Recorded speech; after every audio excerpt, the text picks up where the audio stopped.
Ben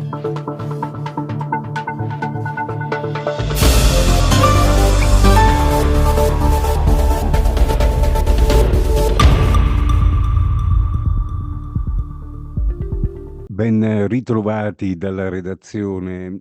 Cervignano era solo in casa, ha sentito alcuni rumori sospetti e per scappare dai ladri si è rifugiata sul tetto della sua abitazione, una villetta disposta su 3 livelli. È stato un vicino udire le urla della 41enne cervignanese che chiedeva aiuto. L'uomo che grazie al suo intervento ha fatto fuggire i malviventi, prima ha aiutato la donna a scendere dal tetto e poi ha dato l'allarme. È successo in via Udine nel capoluogo della Bassa Friulana. Ennesimo colpo in casa da parte dei ladri, l'ultimo episodio in ordine di tempo è avvenuto nel pomeriggio del 25 marzo all'interno di un'abitazione sita al civico 35 di Viale Campi Elisi a Trieste. I ladri sono riusciti a introdursi nella casa forzando la porta d'ingresso e una volta dentro sono riusciti a impossessarsi di circa 3.000 euro in contanti. Dopo il furto i ladri si sono dati alla fuga. Sul posto sono giunti militari dell'Arma dei Carabinieri della stazione Porto Nuovo per i primi accertamenti e le indagini del caso.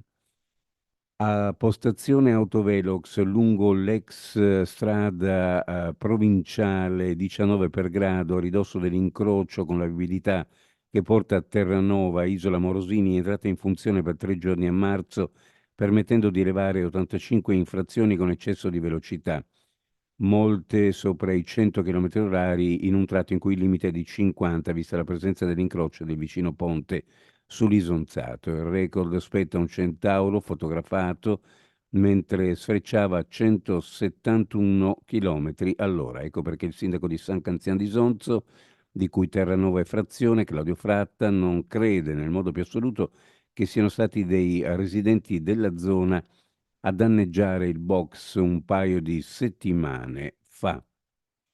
Cambiamo argomento, il coordinamento Salviamo il Burlo e la Pineta di Cattinara ha presentato ieri la richiesta al Consiglio regionale del Friuli Venezia Giulia di ripensare il progetto che prevede il trasferimento del nosocomio infantile nel polo ospedaliero di Cattinara. Davanti al presidente dell'Aula Mauro Bordin, gli esponenti del gruppo hanno depositato 147 firme, ma a fronte, è stato precisato, di una precedente raccolta da 10.000 sigle. Trieste partirà il 24 aprile, sarà attivo fino al 30 settembre il nuovo treno diretto fra la stazione di Villa Opicina e Fiume, con 2 collegamenti giornalieri della durata di poco più di 2 ore, disponibili tutta la settimana. Qualche mese di distanza dall'annuncio è diventato ufficiale l'avvio dell'inedita tratta ferroviaria fra le due città, per ora solo in via sperimentale, finanziata dal bando Interreg Central Europe Sustenance e promosso dal segretariato esecutivo dell'iniziativa centroeuropea, l'INCE, in collaborazione con gli enti ferroviari di Slovenia e Croazia. Sport calcio, Triestina batte Alessandria 3-1, l'1-0 lo firma Bomber Lescano che centra il 15° gol in stagione, doppio assist di El Azraq tra i migliori e tappin di Redan. Correa realizza un gol fantastico sui singoli, così Fofana e Minesso, bene il reparto offensivo. Uno sguardo in chiusura alle previsioni meteorologiche per la giornata.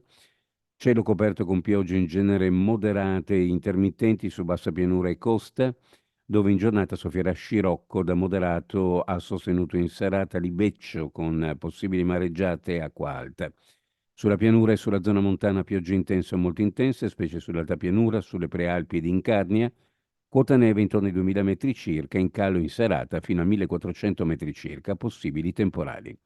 Temperature minime in pianura fra 8 e 11, le massime fra 12 e 15 gradi, sulla costa minime fra 11 e 14, le massime fra 14 e 17 gradi centigradi. Previsioni a cura di ARPA e FVG Meteo. Ed è tutto per il momento con l'informazione, grazie per averci seguito, a più tardi.